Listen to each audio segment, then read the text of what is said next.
এবং আল্লাহ সুবহানাহু ওয়া তাআলা আমাদের কি বলছেন, ইন্নাদ-দীনা ইনদাল্লাহিল ইসলাম, এইটার বাইরে আর কিছু নেই, এটাই একমাত্র সঠিক। আচ্ছা, 1400 বছর আগে হোক, 1400 বছর পরে হোক, 14,000 বছর পরে হোক, এটাই থাকবে।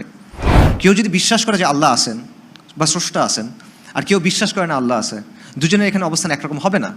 এখানে অবস্থানের মৌলিক একটা পার্থক্য হয়ে যাবে এই বিশ্বাসটার কারণে। অর্থাৎ এটা একটা সেকেন্ডারি কোয়েশ্চেন। প্রাইমারি কোয়েশ্চেন হলো স্রষ্টা আছেন কিনা, আল্লাহ আছেন কিনা, শাসনের ব্যাপারে তার কোনো অবস্থান আছে কিনা। যদি অবস্থান থাকে, এটা আমি মানবো কি মানবো না। আল্লাহকে আপনি প্রশ্ন করতে পারবেন না এটাকে এমন কেন। আল্লাহ আপনার প্রশ্নের জবাব দিতে বাধ্য না, আপনি মানতে বাধ্য। সো এটা সবসময় মাথায় রাখবেন, যে কোনো আইন সেটা নিজেকে নিরপেক্ষ বলুক বা না বলুক, সেটা অবশ্যই কোনো না কোনো ওয়ার্ল্ড ভিউ থেকে আসতেছে, এটা কোনো না কোনো দিন থেকে আসতেছে। এটা কোরআনের শাসন হোক, এটা বেদের শাসন হোক, এটা ত্রিপিটকের শাসন হোক, এটা সেকুলার সংবিধান হোক, এটা মুজিববাদ হোক, যা কিছু হোক, এটা অবশ্যই কোনো না কোনো ওয়ার্ল্ড ভিউ জায়গা থেকে আসতেছে, কোনো না কোনো বিশ্বাসের জায়গা থেকে আসতেছে। বিশ্বাস ছাড়া কোনো শাসন হয় না, বিশ্বাস ছাড়া কোনো ধরনের আইন হয় না, শাসন ব্যবস্থা তৈরি হওয়া সম্ভব না। বিসমিল্লাহির রহমানির রহিম। ইন্নাল হামদুলিল্লাহ ওয়াসসালাতু ওয়াসসালামু আলা রাসূলিল্লাহ ওয়া আলা আলিহি ওয়া সাহবিহি ওয়া সাল্লামা তাসলিমান কাসীরা। আম্মা বাদ। রাব্বি ইশরাহ লি সাদরি ওয়া ইয়াসসির লি আমরি ওয়াহলুল উকদাতাম মিন লিসানি ইয়াফকাহু কওলি। আসসালামু আলাইকুম ওয়া রাহমাতুল্লাহি ওয়া বারাকাতুহু। খুলনাবাসী কেমন আছেন? আলহামদুলিল্লাহ। এটা আমার খুলনায় সেকেন্ডবার আসা। এর আগে আসছিলাম 12-13 বছর আগে সম্ভবত, এবং ওটাও একটা অনুষ্ঠান ছিল, একটা জাহেলিয়াতের অনুষ্ঠান ছিল তখন। তো এবার আসা হয়েছে দিনের জন্য ইনশাআল্লাহ তাআলা। আপনারা এখানে যারা আসছেন, আপনারাও দিনের জন্য আসছেন ইনশাআল্লাহ তাআলা। এবং আল্লাহ কবুল করেন, আল্লাহ অর্গানাইজারদের উত্তম জাযা দান করেন, যারা কষ্ট করে অনুষ্ঠান করছেন আপনাদের উত্তম জাযা দান করেন, আমাদের নিয়তগুলা পরিশুদ্ধ করে দেন, আমাদের ইখলাস দান করেন। এবং আমরা কিছু কথা বলার চেষ্টা করছি, এখানে করবো ইনশাআল্লাহ। এগুলো যেন বেনিফিশিয়াল হয়, এগুলো যেন শুধুমাত্র কথা না থাকে, এগুলো যেন আমাদের চিন্তায়, কাজে, জীবনে প্রভাব ফেলে, যদি এগুলা বেনিফিশিয়াল হয়, যদি এগুলোর মধ্যে কোনো কল্যাণ থাকে ইনশাআল্লাহ তাআলা। আমি যে বিষয়টা নিয়ে আলোচনা করার চেষ্টা করবো সেটা বেসিক্যালি একটা শিরোনাম আছে, অনেক সুন্দর একটা বা বড়সড় একটা ফর্মাল শিরোনাম আছে, বাট মূল বিষয়টা হলো যে ইসলাম এবং আধুনিকতা যেটা বলা হয়, মডার্নিটি বা মডার্ন চিন্তা বা পাশ্চাত্যের চিন্তা আমরা বলি অনেক সময়, এটার মধ্যে কিছু সাংঘর্ষিকতা আছে, কিছু কনফ্লিক্ট আছে। এই কনফ্লিক্টটার গোড়াটা কোথায় এটা বোঝা এবং এটার ব্যাপারে আমাদের অবস্থানটা বোঝার চেষ্টা করা, এটা আর কি মূলত আলোচনার বিষয়বস্তু। তো এখানে প্রথম যে বিষয়টা আছে সেটা হলো যে আসলে এখানে কোনো সংঘাত আছে কিনা। তো এই জন্য আমরা কয়েকটা পয়েন্ট আগে চিন্তা করতে পারি। 2022 সালের ডিসেম্বর মাসে আফগানিস্তানের যে সরকার, তারা একটা নির্দেশনা জারি করে। সেটা হলো যে নারীদের ঘরের বাইরে চলাফেরার ব্যাপারে একটা নিষেধাজ্ঞা। কীরকম নিষেধাজ্ঞা? যে যদি 45 মাইলের ভেতরে হয় তাহলে মহিলারা একা বের হতে পারবেন, কিন্তু যদি 45 মাইলের বাইরে হয় তাহলে তারা একা বের হতে পারবেন না, ঘনিষ্ঠ পুরুষ আত্মীয় থাকা লাগবে সাথে করে। ঠিক আছে, বুঝতে পারতেছেন? 45 মাইল ইজ অ্যাবাউট 72 কিলোমিটারের মতো। তো 45 মাইলের কম হলে মহিলারা একা একা ঘর থেকে বের হতে পারবেন, যদি এর বেশি হয় পারবেন না, সাথে করে ঘনিষ্ঠ পুরুষ আত্মীয় লাগবে। এবং এটা 3 মাস পর এটা 2021 ডিসেম্বরে, এর 3 মাস পর 2022 মার্চে আরেকটা নির্দেশনা তারা জারি করে। সেটা হলো যে কোনো ডোমেস্টিক ফ্লাইটে বা ইন্টারন্যাশনাল ফ্লাইটে নারীরা একা যেতে পারবে না, তাদের সাথে ঘনিষ্ঠ পুরুষ আত্মীয় লাগবে, মাহরাম লাগবে বেসিক্যালি। তো এটা যখন জারি হলো তখন এটা নিয়ে ইন্টারন্যাশনাল মিডিয়াতে অনেক সমালোচনা হলো। আন্তর্জাতিক মানবাধিকার সংস্থা যেগুলো আছে, বৈশ্বিক যে সংস্থাগুলো আছে, তারা বিভিন্নভাবে এটার সমালোচনা করলো। এবং তাদের বক্তব্য কি, যে এটা একটা বৈষম্য, এটার মাধ্যমে নারীদেরকে ঘরে বন্দি করে রাখা হচ্ছে, তাদের ব্যক্তি স্বাধীনতায় হস্তক্ষেপ করা হচ্ছে। ভালো কথা, সৌদি আরবেও এরকম একটা নিয়ম ছিল, বিশেষ করে ফ্লাইটের ব্যাপারে, আন্তর্জাতিক ভ্রমণের ব্যাপারে, যে তারা মাহরাম ছাড়া এটা পারবে না। এটা 2019 সালে পরে বাদ দেওয়া হয়েছে, এটা ছিল। তো এই সমালোচনাগুলো কোন কোন জায়গা থেকে আসতেছে? একটা হলো যে ব্যক্তি স্বাধীনতায় হস্তক্ষেপ করা, নারী বাইরে যাবে আপনি বাধা দিচ্ছেন কেন, এটা তার ব্যক্তি স্বাধীনতায় হস্তক্ষেপ। আরেকটা হলো যে এটা শুধু নারীর জন্য কেন, এটা তো পুরুষের জন্য হইতে পারে, আপনি শুধু নারীর জন্য কেন করতেছেন, এটাও একটা বৈষম্য হচ্ছে এখানে। পাশাপাশি এই আফগান সরকার বা এর আগে সৌদি সরকার, তারা এটার পক্ষে যুক্তি কি দিছিল? তাদের যুক্তি ছিল যে এটা ইসলামের একটা বিধান, এটা ধর্মের একটা বিধান, অর্থাৎ তারা ধর্মীয় একটা যুক্তি দিচ্ছে। তো এখানেও একটা আপত্তি আসে যে সরকার কি আমাকে জোর করে ধর্ম পালন করাবে কিনা, সরকারের কি দায়িত্ব কিনা আমাকে মুত্তাকি বানানোর, আমাকে নামাজি বানানোর। এটাও একটা আপত্তি এখানে আসে। তো আমরা যেই সমাজে বড় হয়েছি, যেই ব্যাকগ্রাউন্ড থেকে আমরা বেশিরভাগ মানুষ আসছি, ফর এক্সাম্পল আমি নিজে ব্যক্তিগতভাবে যেখান থেকে আসছি, সেই সব জায়গা থেকে এই যুক্তিগুলো আসলে খুবই ভালো যুক্তি, শক্ত যুক্তি। ছোটকাল থেকে আমি এগুলোকে সঠিক জেনেই বড় হয়েছি আসলে। তো সমস্যাটা হলো যে এই যুক্তি সব তো ভালো লাগতেছে, বাকি ওই অবস্থানটা তো ইসলামের জায়গা থেকে সঠিক। আপনি যদি ইসলামের অবস্থান দেখেন, 4 মাযহাবের অবস্থান দেখেন, 4 মাযহাবের অবস্থান হলো নারী যদি নির্দিষ্ট দূরত্বের বাইরে যায় সে একা যেতে পারবে না, তার সাথে মাহরাম থাকা লাগবে। এই নির্দিষ্ট দূরত্ব কতটুকু এটা নিয়ে মতপার্থক্য আছে। কেউ হয়তো বা ওই 72 কিলোমিটার বলছেন, কেউ হচ্ছে বেশি কম বেশি এটসেট্রা বলছেন। কিন্তু একটা নির্দিষ্ট দূরত্বের বাইরে গেলে সাথে পুরুষ অভিভাবক লাগবে, এই ব্যাপারে সবাই একমত। এখন সমস্যাটা কোথায় হচ্ছে দেখেন, একটা হলো আমার সমাজ, আমার শিক্ষা, আমার সংস্কৃতি, যেভাবে আমি বড় হয়েছি, আমার মূল্যবোধ, এটা আমাকে বলতেছে যে এগুলো ব্যক্তি স্বাধীনতা বিরোধী, এটা বৈষম্য হচ্ছে, ইত্যাদি ইত্যাদি। অন্যদিকে আমি আবার বিশ্বাস করতেছি যে আমি মুসলিম, ইসলাম চিরন্তন, ইসলাম কিয়ামত পর্যন্ত আসছে, সবার জন্য আসছে, ইসলাম যেটা বলে সেটা অবশ্যই সঠিক। দুটা তো মিলতেছে না। ইসলাম যদি সঠিক হয় তাহলে এই অবস্থানও সঠিক, যদি এই অবস্থান সঠিক হয় তাহলে আমি এতক্ষণ যেগুলো বললাম সেগুলো কি হলো, বৈষম্যের কথা, ব্যক্তি স্বাধীনতার কথা, ইত্যাদি ইত্যাদি। তো এই জায়গায় দেখেন আপনি সংঘাত হচ্ছে যে ইসলামের যে অবস্থান আর আমাদের বিল্ট ইন যে অবস্থান বা আমরা যে অবস্থান নিয়ে বড় হচ্ছি এটার মধ্যে মিলতেছে না। এবং এটা কিন্তু শুধু এই জায়গায় না, এটা আরও অনেকগুলো বিষয়ের মধ্যে আছে। যেমন কিছু বিষয় আমি আপনাদের বলি। একটা হলো, আচ্ছা আরেকটা উদাহরণ আগে দিই। ইসলামের শিক্ষা অনুযায়ী জীবিত প্রাণীর ছবি আঁকা কি হালাল না হারাম? হারাম। আচ্ছা, কিন্তু পৃথিবীর শ্রেষ্ঠতম চিত্রকর্ম যেগুলো আছে সেগুলো কিসের? লিওনার্দো দা ভিঞ্চির মোনালিসা আছে। মোনালিসা কি? একটা পোর্ট্রেট, একটা নারীর পোর্ট্রেট। ইয়োহান ভার্মিরের একটা ছবি আছে, girl with the pearl earring, এটাও পৃথিবীর সবচেয়ে দামি ছবিগুলোর একটা, এটাও একটা পোর্ট্রেট। বতেছেলির একটা ছবি আছে, বার্থ অফ ভেনাস, এটা আরও 1 ডিগ্রি বেশি, নগ্ন নারীর পেইন্টিং। এগুলো শিল্প। তো এগুলোর ব্যাপারে একদিকে আপনি বলছেন শিল্প তো ভালো জিনিস, আমরা শিল্পকলা একাডেমিতে আছি, ভালো জায়গা নাকি? শিল্প তো ভালো জিনিস, শিল্প সাহিত্য প্রগতি খুব চমৎকার জিনিস বলা হয়। আবার আপনি বলছেন আপনি ইসলাম মানেন, আবার ইসলামে বলা হচ্ছে এটা হারাম। মিলতেছে না তো। ইসলামের জায়গা থেকে যদি আপনি দেখেন এগুলো সব বাদ দিতে হবে। এবং শুধু এগুলো না, স্থাপত্য টাপত্য যা যা আছে এরকম অনেক কিছু আপনার বাদ দিতে হবে, বেশিরভাগ যেগুলো ইসলামের সাথে সাংঘর্ষিক। তাহলে আবার দেখেন সংঘর্ষ আছে কিনা? আছে সংঘর্ষ। এই সংঘর্ষের সমাধান আমরা করছি কিনা? করি নাই, আমরা দুটো একসাথে ধরে রাখছি। এবং এটা আরও অনেক বিষয় নিয়ে আছে, আমি কয়েকটা নাম বলি। যেমন ধরেন পর্দা, পর্দার বিধান, বহুবিবাহ, পরিবার এবং সমাজের নারীর অবস্থান যেটা অলরেডি আসছে, এবং শরিয়া শাসন, জিহাদ ফি সাবিলিল্লাহ, এই প্রত্যেকটা জিনিস নিয়ে সমাজের গতানুগতিক যে অবস্থান, তার যে দৃষ্টিভঙ্গি, এটার সাথে ইসলামের অবস্থানটা মিলে না। এবং এর বাইরে আমাদের জীবনের অংশ হয়ে গেছে অনেক জিনিসপত্র, মনে করেন গান বাজনা, হলিউড বলিউড, এই টাইপের অনেক কিছু, নারী পুরুষের মেলামেশা, ডেটিং, এগুলো কোনো কিছুই আসলে ইসলামের সাথে কিন্তু মিলে না, কিন্তু এগুলো আমাদের দৈনন্দিন জীবনের অংশ হয়ে গেছে। এবং এটা ছাড়া জীবনকে কল্পনা করা আমাদের জন্য অনেকটা অসম্ভবের মতো হয়ে গেছে। তাহলে দেখেন আবারও সেই কনফ্লিক্টটা আসতেছে। একদিকে আমি বলতেছি ইসলাম সত্য, সুন্দর, শাশ্বত, আরেকদিকে আমার যে জীবন, আমার যে বিশ্বাস, আমার যে মূল্যবোধ, এটা ইসলামের সাথে মিলতেছে না, তাই না? তো দুটা সাংঘর্ষিক জিনিস আপনি কিভাবে ধারণ করবেন এবং এটা ধারণ করে আপনি আসলে কতদিন চলবেন? এটা তো কোনো সাস্টেইনেবল মিক্স না, এটা তো টেকসই না, এটা একটা কোনো একটা দিকে চলে যেতে হবে। তো এই জায়গায় একটা টানাপোড়ন তৈরি হচ্ছে, একটা দড়ি টানাটানি চলতেছে আপনার মাথার ভিতরে। দুইটা অতিকায় প্রতিপক্ষ, বিশাল বিশাল এন্টিটি, দড়ি টানাটানি করার মতো একটা অবস্থা, আপনি মাঝখানে পড়ে গেছেন। এবং এটা আমাদের সমাজের ক্ষেত্রেও। তো এই যে সংঘাতটা, এটা শেকড়টা আসলে কোথায়, এইটা আর কি আলোচনার জায়গা। এটা নিয়ে আমি আলোচনা করতে চাই। এবং আমরা অনেক সময় পাশ্চাত্য সভ্যতার বা আধুনিকতার বিভিন্ন অ্যাসপেক্ট নিয়ে আলোচনা করি, যেমন ধরেন পুঁজিবাদ বা ডেমোক্রেসি, লিবারালিজম, ফেমিনিজম এটসেট্রা, আমরা এগুলো নিয়ে আলোচনা করি।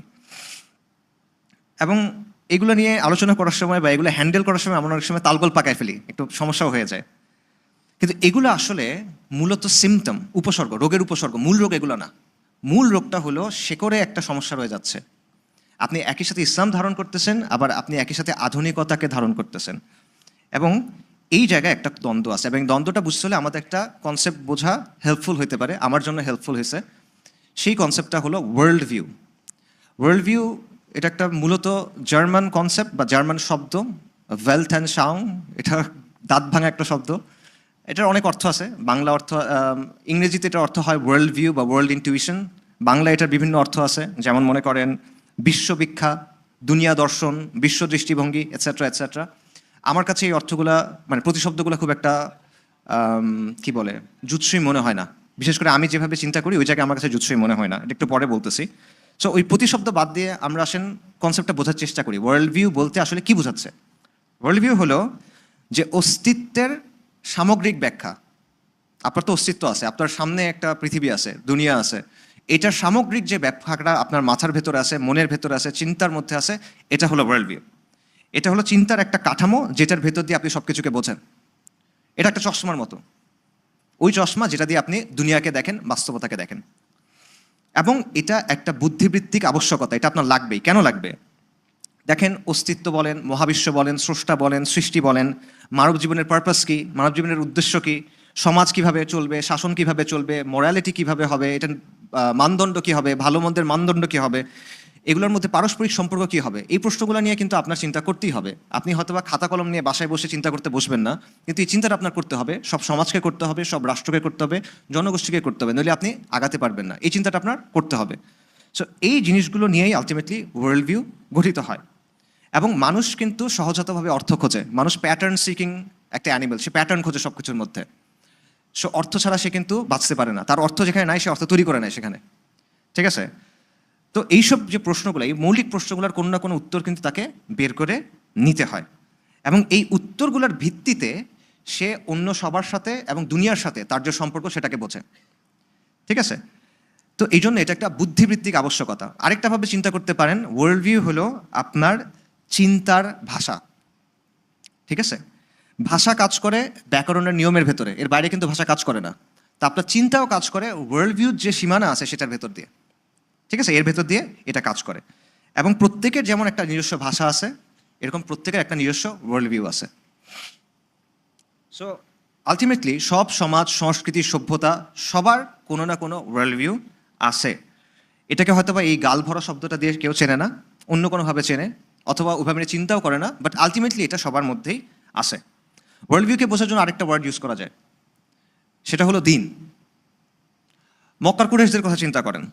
ইসলাম আসার আগে মক্কার কুরাইশদের নির্দিষ্ট কিছু বিশ্বাস ছিল, তাদের জীবনযাপনের একটা পদ্ধতি ছিল, তাদের সমাজ ও শাসনের একটা কাঠামো ছিল, তাদের কিছু মূল্যবোধ ছিল, তাদের কিছু নিয়ম ছিল, এবং ভালো মন্দর সংজ্ঞা দেওয়ার বা পৃথিবীকে দেখার একটা ওয়ে তাদের মধ্যে ছিল, অর্থাৎ তাদের মধ্যে একটা ওয়ার্ল্ড ভিউ ছিল। এবং নবী সাল্লাল্লাহু আলাইহি ওয়াসাল্লাম যখন আসলেন, তখন তিনি আসলেন একটা নতুন জীবন বিধান দিয়ে, যেখানে তাওহীদের বিশ্বাস আছে, পাশাপাশি চিন্তার এবং জীবনযাপনের একটা পূর্ণাঙ্গ কাঠামো আছে। এবং যেই কাঠামো একটা সার্বিক ব্যাখ্যা দেয়, সব কিছুকে একসাথে ব্যাখ্যা করে, কোনো কিছু এটার বাইরে নাই, সব কিছু এটার ভেতরে আছে। এবং এই কাঠামোর আলোকে একটা স্বতন্ত্র দৃষ্টিভঙ্গি তৈরি হলো, একটা স্বতন্ত্র পরিচয় তৈরি হলো, একটা স্বতন্ত্র জাতি তৈরি হলো, যারা হাজার বছর ধরে রাজত্ব করা একটা সভ্যতার জন্ম দিল। তাহলে ওয়ার্ল্ড ভিউকে সবচেয়ে ব্যাপক অর্থে দিন হিসেবে আমরা চিন্তা করতে পারি। বিশ্বাস ও জীবনধারা, আকিদা এবং শরিয়ার সমষ্টি হিসেবে এটাকে আমরা দিন হিসেবে চিন্তা করতে পারি। এখন ওয়ার্ল্ড ভিউর শক্তিটা কীরকম, এটা একটু বোঝার দরকার আছে। আমরা আসলে যা কিছু দেখি এটা বা বুঝি, এটা আমরা ওয়ার্ল্ড ভিউর ভেতর দিয়ে বুঝি। এইভাবে চিন্তা করেন, আপনার চোখে যদি একটা রঙিন চশমা থাকে, আপনি যা কিছু দেখবেন সব কিন্তু আপনি রঙিন দেখবেন, রাইট? মনে করেন একটা লোক একটা কুঁড়ে ঘরের মধ্যে বন্দি হয়ে আছে সারা জীবন, জন্ম থেকে। ওই কুঁড়ে ঘরের মধ্যে একটা জানলা আছে, জাস্ট দরজাও নাই। ওই জানলা দিয়ে সে বাইরের পৃথিবী দেখে। এখন জানলার রং হলো হলুদ। তো এখন ও যা কিছু দেখতেছে সে ওইটা কী রঙের দেখবে? হলুদ। গাছ বলেন, পাতা বলেন, ফুল, পাখি, সাগর, যেটাই বলেন, সে এটা হলুদ রঙের ফিল্টারের মধ্যে দিয়ে দেখবে। এবং সে মনে করবে যে এটাই আসলে দুনিয়া, দুনিয়া আসলে এরকম। গাছ মনে হয় এরকম একটা জন্ডিস টাইপের কালারের, এটা তার কাছে মনে হবে। তো সমস্যাটা কোথায়? তার মস্তিষ্কে কিন্তু সমস্যা না, তার চোখেও সমস্যা না, সমস্যাটা তার কাজটার মধ্যে, ওয়ার্ল্ড ভিউর মধ্যে। তাকে যদি আপনি গিয়ে বলেন যে আকাশ তো আসলে নেই, সে কিন্তু বিশ্বাস করবে না। এটা হলো ওয়ার্ল্ড ভিউর শক্তি। তো এই ব্যাপারটা বোঝা দরকার, যেটা বেসিক্যালি মনে করেন এটা একটা চশমা, যেটার ভেতর দিয়ে আপনি সব কিছু দেখেন, যেটার ভেতর দিয়ে আপনি সব কিছু বোঝেন। এখন সমস্যা কোন জায়গায় হচ্ছে, ইসলাম আপনাকে একটা চশমা দেয়, আধুনিকতা আপনাকে আরেকটা চশমা দেয়। এই দুটা চশমার রং আলাদা, পাওয়ার আলাদা, ছাঁচ আলাদা। ঠিক আছে? এবং দেখেন, দুটাই দাবি করে যে দুটাই সর্বজনীন। ইসলাম কি বলে? ইসলাম বলে এটা কিয়ামত পর্যন্ত সবার জন্য। তার মানে এটা সর্বজনীন, ইউনিভার্সাল। আচ্ছা, এবং আল্লাহ সুবহানাহু ওয়া তাআলা আমাদের কি বলছেন, ইন্নাদ-দীনা ইনদাল্লাহিল ইসলাম, এইটার বাইরে আর কিছু নাই, এটাই একমাত্র সঠিক। আচ্ছা, 1400 বছর আগে হোক, 1400 বছর পরে হোক, 14,000 বছর পরে হোক, এটাই থাকবে। অন্যদিকে আধুনিকতার কথাও কিন্তু এটা, আধুনিকতা যে কথাগুলো বলে, মানবাধিকার বলেন, সে কিন্তু বলে এটা সর্বজনীন মানবাধিকার, ইউনিভার্সাল মানবাধিকার। এটা কিন্তু একটা সময়ের মানবাধিকার না, এটা সবার জন্য সত্য, সব সময় সত্য। তার যে চিন্তা চেতনা ধারণাগুলো আছে, এগুলো সে মনে করে সর্বজনীন। অর্থাৎ এখানে তারা প্রতিদ্বন্দ্বী হয়ে গেছে। ইসলামও বলতেছে আমি সর্বজনীন, সেও বলতেছে আমি সর্বজনীন, এবং দুটার কথা মিলতেছে না, তাহলে তারা প্রতিদ্বন্দ্বী। এখন এবং সাংঘর্ষিক বেসিক্যালি। সমস্যা কোন জায়গায় হচ্ছে? সমস্যা হচ্ছে আমরা দুইটা একই সাথে ধারণ করার চেষ্টা করতেছি। এই যে আমরা প্রথমে যে এক্সাম্পল দিলাম নারীর ব্যাপারে, মাহারামের ব্যাপারে, আপনি মানতে পারতেছেন না কেন? ইসলামের জায়গা তো ক্লিয়ার, আপনি মুসলিম হলে এটা আপনার মানতে সমস্যা কই? কারণ আপনি ওইটাও ধারণ করতেছেন। শিল্পের ব্যাপারে আপনি মানতে পারতেছেন না কেন? ইসলামের জায়গা থেকে চিন্তা করেন, আল্লাহ ঠিক বলে দিয়েছেন, শেষ কথা তো শেষ এখানে, রাইট? আপনি মানতে পারতেছেন না কেন? কারণ ওই জিনিসটা আছে। দাসপ্রথার কথা চিন্তা করেন, কেন আপনি মানতে পারতেছেন না? এক্স্যাক্টলি সেম কারণ। কারণ ইসলামের জায়গা থেকে অবস্থান খুবই সিম্পল, কিন্তু যেহেতু আপনার মধ্যে ওই জিনিসটা রয়ে গেছে, আমার মধ্যে রয়ে গেছে, আমাদের মধ্যে রয়ে গেছে, তাই আমরা এটা মানতে পারতেছি না। সো ওয়ার্ল্ড ভিউর মিশ্রণ ব্যাপারটা হলো আপনি দুই চোখে দুইটা চশমা পড়তেছেন, দুই পাড়ে দুইটা চশমা পড়তেছেন। তাহলে এটা কি হবে? আপনি যেটা রাস্তায় হাঁটতে গিয়ে হোঁচট খাবেন, যেটা রাস্তা সমতল এটা মনে হবে এবড়ো খেবড়ো, রাইট? এবং কাছের জিনিসকে দূরের মনে হবে, দূরের জিনিসকে কাছের মনে হবে, আঁকা বাঁকা মনে হবে। এই প্রবলেমটা হবে, এইটি আমাদের হচ্ছে। একদিকে আমরা বিশ্বাসের দিক থেকে মুসলিম, অন্য দিক থেকে আমরা পশ্চিম থেকে আসা যে আধুনিকতার যে চিন্তাটা, এটা একদম গ্রহণ করে নিছি। এই কারণে প্রবলেমটা হচ্ছে। এবং এটা কেন হচ্ছে? কারণ আমরা তো আধুনিকতার মানুষ, আমরা এটার ভেতরে বড় হয়েছি, এটা আমরা শুষে নিছি। মাছ যখন পানির মধ্যে বড় হয়, সে কি পানি নিয়ে আলাদা করে চিন্তা করে? করে না। তার জন্ম থেকে সে পানির মধ্যেই আছে, পানিটাই তার কাছে নর্মালসি, এটাই নর্মাল অবস্থা, স্ট্যাটাসকো। আমাদের অবস্থা এক্স্যাক্টলি সেম। আমরা আধুনিকতার ভেতরে যেহেতু বড় হয়েছি, এইগুলো নিয়ে আমরা ভাবে যাচাই বাছাইও করি নাই, আমরা মনে করছি এগুলোই সত্য, এগুলোই সঠিক। আবার একই সাথে আমরা ইসলামটাও ধারণ করার চেষ্টা করছি, আবার ইসলামটা প্রপারলি বোঝার চেষ্টা করি নাই। ইউজুয়ালি আপনারা এখানে যারা আসছেন তারা হয়তো বা করছেন, বাট আমাদের সমাজের সামগ্রিক চিত্রটা যদি চিন্তা করেন, সো এই জায়গা থেকে প্রবলেমগুলো হচ্ছে, এবং এটা বোঝানো কঠিন। সো ওই যে আগের জায়গাটা চিন্তা করেন যে ওয়ার্ল্ড ভিউর যে মিশ্রণ হয়, এটা মানুষকে বোঝানো আসলে কঠিন। ওই লোকের কথা চিন্তা করেন যে সবসময় ওই রুমের ভেতরে আছে, এবং সে সবসময় দুনিয়াকে দেখতেছে সবুজ রঙের কাচের ভেতর দিয়ে, সে তো বুঝবে না। বা আরেকটা এক্সাম্পল চিন্তা করেন, মনে করেন একটা দ্বীপ, সেই দ্বীপে কিছু মানুষ আছে, তাদের সাথে বাইরের পৃথিবীর কোনো সম্পর্ক নাই, জীবনে তারা সেই দ্বীপের বাইরে জানে না, ওই দ্বীপের বাইরে পৃথিবী আছে এটাও তারা জানে না। এখন মনে করেন কোনো একটা কারণে এরা সবাই কালার ব্লাইন্ড, বর্ণান্ধ। কালার ব্লাইন্ড বিভিন্ন ধরনের হয়, কেউ হয়তো বা কোনো একটা রং দেখে না, কেউ একটু কম দেখে, বাট কালার ব্লাইন্ডের সবচেয়ে এক্সট্রিম ফর্মটা হলো তারা ব্ল্যাক অ্যান্ড হোয়াইট দেখে, কোনো রঙই দেখে না। মনে করেন এই দ্বীপের সব মানুষ জন্ম থেকে ব্ল্যাক অ্যান্ড হোয়াইট দেখে, আর কিচ্ছু দেখে না। তো তাদের কাছে দুনিয়া ব্ল্যাক অ্যান্ড হোয়াইট। এখন মনে করেন আপনাকে ওই দ্বীপে পাঠাইলাম আমি 6 মাসের একটা মিশন দিয়ে, যে এদেরকে রং বুঝায় আসেন ভাই, আপনি বুঝাতে পারবেন? আপনি তাকে বুঝাতে পারবেন যে গাছ আসলে সবুজ, রক্ত আসলে লাল, সমুদ্র আসলে নীল? বুঝাতে পারবেন? পারবেন না। তার জায়গা থেকে যুক্তি খুব ক্লিয়ার, তাকে, সে আপনাকে চেনে না, সে নিজে দেখতেছে এটা সাদা কালো, তার আশেপাশে যারা আছে, যারাকে সে বিশ্বাস করে, তারা সবাই বলতেছে এটা সাদা কালো। আপনি হঠাৎ করে কোত্থেকে এসে তাকে উল্টা কথা বলতেছেন? তার কাছে যে ইনফরমেশন আছে সেই জায়গা থেকে আপনার কথা মানার কোনো কারণ নেই, রাইট? সো এটা বোঝানো extremely difficult. So world view জায়গাটাও এই জন্য বোঝানো আমার কাছে মনে হয় খুবই ডিফিকাল্ট, এবং এই জন্য এই জায়গাটা বোঝা জরুরি। মানে আপনারা হয়তো ভাবছেন যে আমি এই আলোচনাগুলো কেন করতেছি। দেখেন, আমরা যে আলোচনাগুলো করি সমাজ নিয়ে, অর্থনীতি নিয়ে, রাজনীতি নিয়ে, এটসেট্রা নিয়ে, এই সবগুলো আসলে সেকেন্ডারি প্রশ্ন। এই সবগুলো আসলে সেকেন্ডারি প্রশ্ন। উচিত অনুচিতের যে আলোচনাগুলো আমরা করি, নৈতিকতার আলোচনা করি, সব সেকেন্ডারি প্রশ্ন। এগুলোর এই নিয়ে যে মত পার্থক্য হয়, এই নিয়ে তর্ক হয়, এগুলোর পিছিয়ে আসে এই ওয়ার্ল্ড ভিউর ব্যাপারটা, যে মূল জায়গাটার ক্ষেত্রে পার্থক্য রয়ে যাচ্ছে, তাই এই পার্থক্যটা হবে। আপনি একটা সিম্পল জিনিস চিন্তা করেন, রাজনীতির কথা চিন্তা করেন, যে রাজনীতির ভিত্তিটা কী হবে, শাসনের ভিত্তি কী হবে, সার্বভৌমত্ব কার, ক্ষমতা কার? এই প্রশ্নগুলোর উত্তর আপনি যদি ডিসাইড করতে যান, তখন আপনার রাজনীতির গণ্ডি থেকে বের হয়ে আরও মানে বিস্তৃত একটা জায়গায় চলে যেতে হবে। কেউ যদি বিশ্বাস করে যে আল্লাহ আছেন বা স্রষ্টা আছেন, আর কেউ বিশ্বাস করে না আল্লাহ আছে, দুজনের এখানে অবস্থান একরকম হবে না। এখানে অবস্থানের মৌলিক একটা পার্থক্য হয়ে যাবে এই বিশ্বাসটার কারণে। অর্থাৎ এটা একটা সেকেন্ডারি কোয়েশ্চেন। প্রাইমারি কোয়েশ্চেন হলো স্রষ্টা আছেন কিনা, আল্লাহ আছেন কিনা, শাসনের ব্যাপারে তার কোনো অবস্থান আছে কিনা, যদি অবস্থান থাকে এটা আমি মানবো কি মানবো না, রাইট? সো একই কথা অন্য সবগুলো জিনিসের ক্ষেত্রে, এটা আপনি অর্থনীতির ক্ষেত্রে বলেন, সমাজনীতির ক্ষেত্রে বলেন, শিল্প বলেন, সব কিছুর ক্ষেত্রে এটা হবে। তো এই জিনিসটা বোঝা কেন জরুরি? কারণ আজকে দেখবেন আমরা বিভিন্ন সংশয়ের মুখোমুখি হই, আমাদের মনের মধ্যে অনেক প্রশ্ন থাকে, এবং এটা নিয়ে অনেকে ইমানের মানে একটা ঝামেলার মধ্যে পড়ে যান। এই যে আমি অলরেডি বললাম যে বহুবিবাহ বলেন, দাসপ্রথা বলেন, জিহাদ ফিসাবিল্লাহ, শরিয়া, পর্দা প্রথা, নানা বিষয় নিয়ে আমাদের মধ্যে কনফিউশন থাকে, সংঘাত থাকে বা সমাজের মধ্যে আছে। এখন আমরা কি করি? আমরা এগুলো একটা একটা করে বোঝানোর চেষ্টা করি যে ঠিক আছে এটার মানে এইটা, এটার একটা যুক্তি আছে, এই রিসার্চ ওই রিসার্চ, হ্যান ত্যান, এটা বোঝার চেষ্টা করি। কিন্তু আমি পার্সোনালি মনে করি এই অ্যাপ্রোচটা আসলে খুব একটা ইফেক্টিভ না।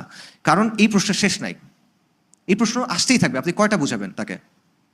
এখানে মূল জায়গায় আপনার যাইতে হবে, মৌলিক প্রশ্নটার জায়গায় যাইতে হবে। মৌলিক জায়গায় অ্যালাইনমেন্টটা যদি ঠিক হয় তাহলে এই প্রশ্নগুলো সলভ হয়ে যাবে নিজে নিজে। আর মৌলিক জায়গায় যদি অ্যালাইনমেন্ট ঠিক না হয় তাহলে এই প্রশ্ন একটার পর একটা আসতেই থাকবে। ঠিক আছে, আপনি মৌলিক জায়গাটা তার কাছে স্পষ্ট করে দেন, এরপর যে মানার সে মানবে, যে না মানার সে আল্লাহর কাছে গিয়ে বুঝবে। আপনার এখানে তেমন কিছু আর করার নাই। সো মৌলিক প্রশ্নগুলো আসলে কি? আমরা ওয়ার্ল্ড ভিউর আলোচনায় চলে যাই। ওয়ার্ল্ড ভিউর কিছু মৌলিক উপাদান আছে, বা আপনি বলতে পারেন ওয়ার্ল্ড ভিউর কিছু মৌলিক রোকন আছে বা স্তম্ভ আছে। এগুলা কি? এগুলো হলো কিছু মৌলিক প্রশ্ন, যে প্রশ্নগুলোর উত্তর সবাই কিছু না কিছু উত্তর ধরে নেয়, এবং এই উত্তরগুলো নিয়েই তার ওয়ার্ল্ড ভিউ তৈরি হয়, ওই চশমাটা তৈরি হয় যেটা দিয়ে সে সব কিছু দেখে। তো প্রশ্নগুলো কি? একটা প্রশ্ন হলো বাস্তবতা এবং অস্তিত্ব নিয়ে প্রশ্ন, একটা হলো জ্ঞান নিয়ে প্রশ্ন, একটা হলো মানুষের আত্মজিজ্ঞাসা, মানুষের উৎসটা কি, মানুষের শেকড়টা কি, এটা নিয়ে একটা প্রশ্ন, একটা হলো জীবনের উদ্দেশ্য কি, জীবনের অর্থ কি, এটা নিয়ে প্রশ্ন, নৈতিকতা নিয়ে প্রশ্ন, এবং সমাজ এবং শাসন, এটা নিয়ে প্রশ্ন। এখানে প্রশ্ন আরও হইতে পারে, আর অনেকগুলো প্রশ্ন হতে পারে। বাকি এই প্রশ্নগুলোর উত্তর যদি আপনি দিয়ে ফেলেন তাহলে আপনি দেখবেন আপনি ওয়ার্ল্ড ভিউর ব্যাপারটা বুঝে ফেলছেন, এবং কোথায় পার্থক্য হচ্ছে এটা বুঝে ফেলছেন, কোন জায়গায় ঝামেলা হচ্ছে এটা ইনশাল্লাহ ক্লিয়ার হয়ে যাবে আপনার কাছে। প্রথম প্রশ্ন দেখেন, যে বাস্তবতা এবং অস্তিত্ব নিয়ে প্রশ্ন। এই প্রশ্নটা কি? যে আসলে কি আছে, কি নাই, কোনটা বাস্তব, কোনটা অবাস্তব, এবং পরম বাস্তবতা, প্রাইম রিয়ালিটি কি। কথাবার্তা একটু অ্যাবস্ট্রাক্ট লাগতে পারে, সহজভাবে বলি। যেমন ধরুন আমার সামনে মাইকটা আছে, আমার সামনে ডায়াস আছে, আমার সামনে আপনারা আছেন, আপনাদের সামনে আমি আছি, এটা আপনারা সবাই একমত। এটার ক্ষেত্রে ইসলাম এবং আধুনিকতাও একমত। কিন্তু আপনি যদি বলেন রুহ আছে কিনা, আপনি যদি বলেন বারজাক আছে কিনা, আপনি যদি বলেন জিন আছে কিনা, আপনি যদি বলেন সেহের, জাদু আছে কিনা, আপনি যদি বলেন আইন আল হাসাদ, বদনজর, এটা আছে কিনা, তখন আধুনিকতা কি বলবে? আখিরাত আছে কিনা, জান্নাত এবং জাহান্নাম আছে কিনা, আল্লাহ আছেন কিনা। এইখানে আধুনিকতার অবস্থান এবং ইসলামের অবস্থান কি? পার্থক্য, ব্যাপক পার্থক্য এখানে। আধুনিকতা এগুলো সব কি গায়েব। তো আধুনিকতা গায়েবের অস্তিত্ব স্বীকার করে না। আর ইসলাম কি বলে? ইসলামের অবস্থান শুরু হয়েছে গায়েবের অবস্থান থেকে। আল্লাহ সুবহানাহু ওয়া তাআলা সূরা বাকারা থেকে বলছেন আলিফ লাম মিম যালিকাল কিতাবু লা রাইবা ফীহি হুদাল লিল মুত্তাকিন আল্লাযীনা ইউমিনুনা বিল গায়ব। যে এটা হলো কিতাব যেটার মধ্যে কোনো সন্দেহ নাই, এটা মুত্তাকিদের জন্য হুদা, দিক নির্দেশনা। এবং মুত্তাকিদের বৈশিষ্ট্যের প্রথম কি আসছে? যারা গাইবের উপর ঈমান আনছে। আপনারা আমানতু বিল্লাহ পড়ছেন না? আমানতু বিল্লাহি ওয়া মালাইকাতিহি ওয়া কুতুবিহি ওয়া রাসূলিহি ওয়াল ইয়াউমিল আখিরি, তারপরে কাদার, তারপর বাসি বাদাল মাউত, পুনরুত্থান। এগুলো সব কি গায়েব। এটা আপনি আধুনিকতা বিশ্বাস করে? এগুলো বিশ্বাস করে না। ইসলামের বিশ্বাস শুরু হচ্ছে গায়েবের উপর বিশ্বাসে নেয়, আর আধুনিকতা শুরু করতেছে এগুলো অস্বীকার করে। তো এই জায়গায় যদি পার্থক্য হয়, সেকেন্ডারি প্রশ্ন যেগুলো আছে, রাজনীতি বলেন, অর্থনীতি বলেন, সংস্কৃতি বলেন, সমাজ বলেন, শিল্প বলেন, পার্থক্য হবে কিনা? অবশ্যই হবে। আচ্ছা, এবং এখানে সবচেয়ে বড় পার্থক্য কোথায়? আধুনিকতা স্রষ্টার অস্তিত্বকে স্বীকার করে না, অথবা সে মনে করে স্রষ্টার অস্তিত্ব থাকতে পারে, বাকি স্রষ্টার রেলেভেন্ট না, নাউজুবিল্লাহ, যে স্রষ্টার যে চিন্তা আছে সেটা সমাজের জন্য, রাষ্ট্রের জন্য প্রাসঙ্গিক না, এটা আমরা ঠিক করব। ইসলাম কি বলে? ইসলাম বলে আল্লাহু খালিকু কুল্লি শাইইন ওয়া হুয়া আলা কুল্লি শাইইন ওয়াকিল। আল্লাহ সুবহানাহু ওয়া তাআলা সবকিছুর সৃষ্টিকর্তা, উনি সবকিছুর তত্ত্বাবধায়ক। এবং সমগ্র সৃষ্টি, বাস্তব এবং অবাস্তব, সম্ভব এবং অসম্ভব, এগুলোর অবস্থান কই? এগুলোর অবস্থান হলো কাফ আর নুনের মাঝখানে। আল্লাহ যখন কোনো কিছু চান, আল্লাহ কি বলেন? ইয়াকুলু লাহু কুন ফায়াকুন, আল্লাহ বলেন আর হয়ে যায়। এটা হলো ইসলামের অবস্থান। কাজেই বাস্তবতা, অস্তিত্ব, এই জায়গায় মেজর একটা পার্থক্য হচ্ছে। আচ্ছা, সেকেন্ড কোয়েশ্চেনে আসেন, জ্ঞান। জ্ঞান কি? জ্ঞানের উৎস কি? জ্ঞানের সংজ্ঞা কি? জ্ঞানের মাপকাঠি কি? আপনি যাচাই কিভাবে করবেন? মনে করেন আপনি বললেন যে আমি জানি ক সত্য, এটা আপনি কিভাবে জানলেন? কোন উৎস থেকে জানলেন? এটা আপনি যাচাই করলেন কিভাবে? আমি কিভাবে বুঝবো এটা আপনার পার্সোনাল ওপিনিয়ন নাকি এটা আসলে একটা ফ্যাক্ট? এটা আমি কিভাবে বুঝবো? এগুলো হলো জ্ঞান নিয়ে প্রশ্ন। এটাকে জ্ঞান তত্ত্বের প্রশ্ন বলে, এপিস্টেমোলজি বলে। জটিল শব্দে যাওয়ার দরকার নেই, এটা জ্ঞান নিয়ে প্রশ্ন। এই জায়গাতে ইসলামের সাথে আধুনিকতার মৌলিক পার্থক্য আছে। সবচেয়ে বড় পার্থক্য কি বলেন দেখি? সবচেয়ে বড় পার্থক্য হলো ওয়াহি এবং রিসালা। ওয়াহি এবং রিসালা, কারণ জ্ঞানের সবচেয়ে নিখুঁত উৎস ইসলামের জায়গা থেকে কি? ওয়াহি। এবং এটার মধ্যে কোনো ভুল নাই, এটার মধ্যে কোনো প্রশ্ন নাই, এটার প্রশ্ন কোনো জায়গা নেই, এটা সবচেয়ে উপরের উৎস। এবং এটা আসছে সরাসরি মালিকের কাছ থেকে। কিন্তু আধুনিকতা ওয়াহি এবং রিসালা কোনোটাকে স্বীকার করে না। তো আবার আমরা সূরা বাকারার কথা যে আল্লাহ সুবহানাহু ওয়া তাআলা বলেছেন আলিফ লাম মিম যালিকাল কিতাবু লা রাইবা ফি হুদাল লিল মুত্তাকিন, যে এটা ওই কিতাব যেটার মধ্যে কোনো সন্দেহ নাই, নিখুঁত জ্ঞান, এটার উপরে কোনো কিছু নাই। এবং আল্লাহ সুবহানাহু ওয়া তাআলা বলছেন আর রহমান আল্লামাল কোরআন খালাকাল ইনসান আল্লামাহুল বায়ান, আল্লাহ মানুষকে শিখাইছেন। আর রহমান যিনি কোরআন শিক্ষা দিয়েছেন, যিনি মানুষকে ভাষা শিক্ষা দিয়েছেন। আল্লাহ সুবহানাহু ওয়া তাআলা বলছেন ইকরা বিসমি রাব্বিকাল্লাযী খালাক খালাকাল ইনসানা মিন আলাক ইকরা ওয়া রাব্বুকাল আকরাম আল্লাযী আল্লামা বিল কলম আল্লামাল ইনসানা মা লাম ইয়ালাম। আল্লাহ মানুষকে শিক্ষা দিয়েছেন কলম দিয়ে, যেটা মানুষ জানতো না। মানুষকে শিখাচ্ছেন কে? আল্লাহ আযজা ওয়া জাল। এবং বনি আদমকে তার মানে শেখানো হয়েছে কিভাবে? ওয়াহির মাধ্যমে, নিখুঁত জ্ঞান, চূড়ান্ত জ্ঞান, পারফেক্ট জ্ঞান, রাইট?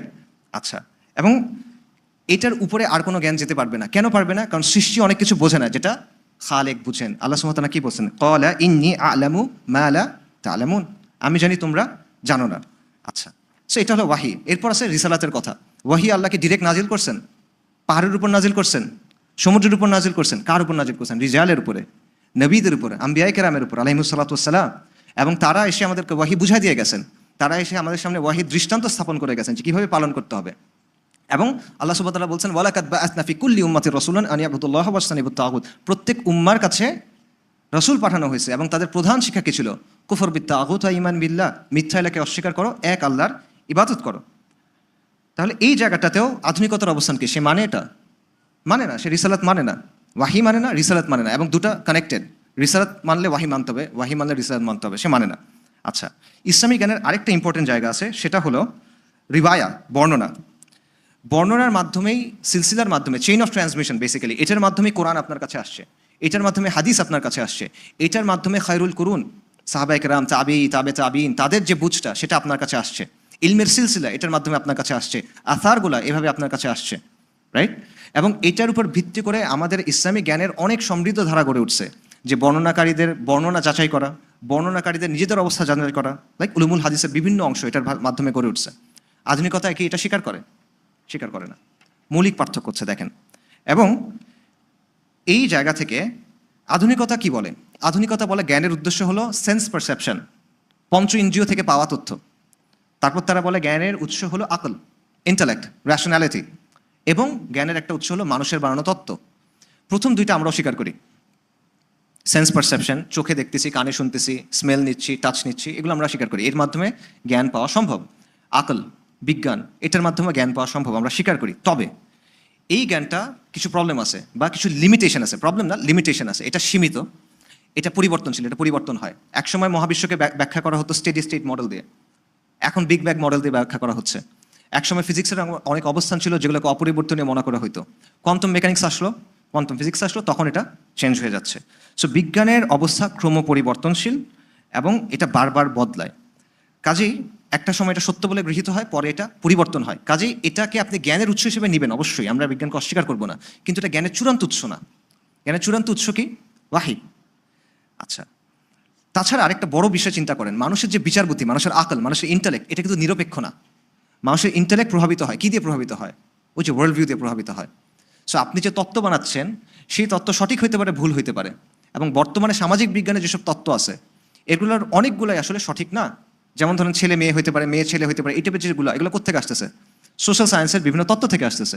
এগুলো বাস্তব ভাষায় সাংঘর্ষিক আমরা দেখতেছি, কিন্তু এগুলো কথার মারপেচে কিন্তু গ্রহণ করা হচ্ছে। সো এই জিনিসপত্রগুলোকে, মানে আকল থেকে যাই আসবে সেটাকে জ্ঞান হিসেবে গ্রহণ করতে হবে, এটা একটা সঠিক অবস্থান না। এটাকে কোরআনের মাপকাঠিতে, নুসুসের মাপকাঠিতে, সালাফুস সালেহিনের বুঝের মাপকাঠিতে আপনার বিচার করতে হবে। সো এখানে দেখেন বড় পার্থক্য হচ্ছে। এবং আল্লাহ সুবহানাহু ওয়া তাআলা কি বলছেন? ওয়ামা ইয়াত্তাবিউ আকসারুহুম ইল্লা দন্না, যে মানে তাদের অধিকাংশ কেবল ধারণার অনুসরণ করে, তাই না? এবং বাস্তবেও আমরা যে সামাজিক তত্ত্বগুলো বলি, এগুলো কি আসলে? ধারণার অনুসরণ। আচ্ছা, সো ওয়ার্ল্ড ভিউর ক্ষেত্রে দুইটা প্রশ্ন আমরা দেখলাম, অস্তিত্ব নিয়ে, বাস্তবতা নিয়ে। এবং এটা আসলে সবচেয়ে বেশি ইম্পর্টেন্ট দুটো প্রশ্ন। ওয়ার্ল্ড ভিউ যদি একটা গাছ হয়, তাহলে বাস্তবতা এবং অস্তিত্ব নিয়ে যে প্রশ্ন, এটার উত্তরটা হলো শেকড়ের মতো। আর জ্ঞান নিয়ে যে প্রশ্ন, এটা হলো গাছের কাণ্ড বা গুড়ির মতো। এটা বাকি সব কিছু ডিফাইন করে দিবে আসলে কেমন হবে। গাছের শেকড় এবং কাণ্ড যেরকম হবে, এটার উপর ডিপেন্ড করবে গাছের ডালপালা কেমন হবে এবং ওই গাছের ফল কেমন হবে। সো দুইটা গাছ চিন্তা করেন, একটা ইসলামের, একটা আধুনিকতার। দুইটা গাছের শেকড় আলাদা, কাণ্ড আলাদা, মৌলিক পার্থক্য। আচ্ছা, এরপর দেখেন মানুষের আত্মজিজ্ঞাসা, তৃতীয় প্রশ্ন, যে মানুষকে, মানুষ আসলে জিনিসটা কি, সে কোত্থেকে আসছে, এই প্রশ্নটা। তো কোরআনে আল্লাহ সুবহানাহু ওয়া তাআলা আমাদের স্পষ্ট বলে দিয়েছেন মানুষ হলো আল্লাহর সৃষ্টি, মানুষ হলো আল্লাহর গোলাম। আল্লাহ সুবহানাহু ওয়া তাআলা আদম আলাইহিস সালামকে তৈরি করছেন, তারপর হাওয়া আলাইহিস সালাম, তার থেকে আমরা বানি আদম। এবং মানুষকে আল্লাহ সুবহানাহু ওয়া তাআলা সৃষ্টি করছেন কিভাবে? পৃথিবীতে তার খলিফা হিসেবে, ইন্নী জাইলুন ফিল আরদি খলিফা। এবং মানুষকে আল্লাহ সুবহানাহু ওয়া তাআলা কি করছেন? সম্মান দিয়েছেন অনেকের উপর, ওয়ালাকাদ কাররামনা বানি আদম, আল্লাহ সুবহানাহু ওয়া তাআলা বলছেন। এবং মানুষ কিভাবে আসলো? বিবর্তনের মাধ্যমে আসছে। বন মানুষ থেকে আস্তে আস্তে এই হয়ে আসছে। আল্লাহ সুবহানাহু ওয়া তাআলা কি বলছেন? লাকাদ খালাকনাল ইনসানা ফি আহসানি তাকওয়িম, আমি মানুষকে গঠন করছি সুন্দরতম গঠনে, রাইট? এই কথা আল্লাহ বলতেছেন। এবং আরেকটা জিনিস দেখেন, আল্লাহ মানুষের মধ্যে বিল্ট ইন কিছু আন্ডারস্ট্যান্ডিং দিয়ে দিয়েছেন তাওহীদের ব্যাপারে, মূল্যবোধের ব্যাপারে, ফিতরা যেটাকে বলা হয়। কোরআনে আল্লাহ সুবহানাহু ওয়া তাআলা বলছেন যে দুনিয়াতে আসার আগে বনি আদমকে সবাইকে প্রশ্ন করছেন আল্লাহ, আলাস্তু বিরব্বিকুম, আমি কি তোমাদের রব না? মানুষ কি বলছে? ক্বালু বালা শাহিদনা, আমরা সাক্ষী দিলাম। অর্থাৎ আপনি ইনবিল্ট ফার্মওয়্যারের মতো আল্লাহ আপনার মধ্যে দিয়ে দিয়েছেন তাওহীদের বুঝ, একটা বেসিক মোরালিটি, একটা কম্পাস আল্লাহ আপনাকে দিয়ে দিয়েছেন। তবে এটা নষ্ট হয়ে যায়। নবী সাল্লাল্লাহু আলাইহি ওয়াসাল্লামের হাদিসে যেটা আছে যে প্রত্যেকটা মানুষ ফিতরার উপরে জন্মগ্রহণ করে, বাট তার বাবা মা তাকে পরে মাজুসি বানায়, এটসেট্রা, কাজা বা কাজা, এটসেট্রা বানায়। কাজেই এটা হলো ইসলামের অবস্থান। আধুনিকতার অবস্থান কি? আধুনিকতার অবস্থান হলো মানুষ হলো বিবর্তনবাদের ফসল। এই বন মানুষ জাতীয় একটা জিনিস থেকে মানুষ আস্তে আস্তে এই অবস্থায় আসছে বিবর্তনের প্রক্রিয়ার মধ্য দিয়ে। বিবর্তন একটা র্যান্ডম প্রক্রিয়া, বিক্ষিপ্ত একটা প্রক্রিয়া। অর্থাৎ বেসিক্যালি মানুষ হলো মহাজাগতিক দুর্ঘটনার একটা ফসল। এবং মানুষের যে অস্তিত্ব, এটার পেছনে আসলে কোনো অর্থ নাই, এটার পেছনে আসলে কোনো পরিকল্পনা নাই। বিখ্যাত নাস্তিক দার্শনিক আছে বার্ট্রান্ড রাসেল, তার একটা কথা আছে যে মানুষ হলো এমন কিছু ফ্যাক্টরের ফসল, এমন কিছু কারণের ফসল যেগুলো নিজেও জানতো না যে আসলে কি তৈরি করতেছে। ঠিক আছে? যে বেসিক্যালি একটা দুর্ঘটনার ফসল, এটা একটা র্যান্ডম ইভেন্ট ঘটে গেছে। আচ্ছা, সো মানুষ পশু, মানুষের চিন্তা, ব্যক্তিত্ব, আবেগ, অনুভূতি, এগুলো কি? এগুলো শরীরের ভেতরে কিছু কেমিক্যাল ইন্টারাকশন হচ্ছে, এটার রেজাল্ট। মানুষ একটা পশু, বিবর্তিত পশু, যে এখনো পশুই আছে, বাকি একটু বুদ্ধিটুদ্ধিওয়ালা পশু।